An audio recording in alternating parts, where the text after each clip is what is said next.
Hi! In front of me is LENOVO Tab Extreme, and today I would like to show you how you can connect it using Bluetooth.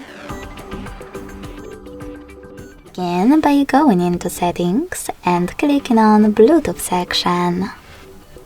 Now hit the gray switcher next to Bluetooth feature to activate it, and wait for available devices to show up.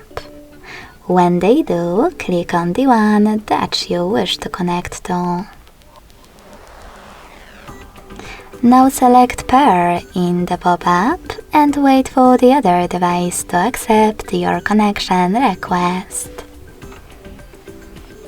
As you can see, my devices were successfully connected.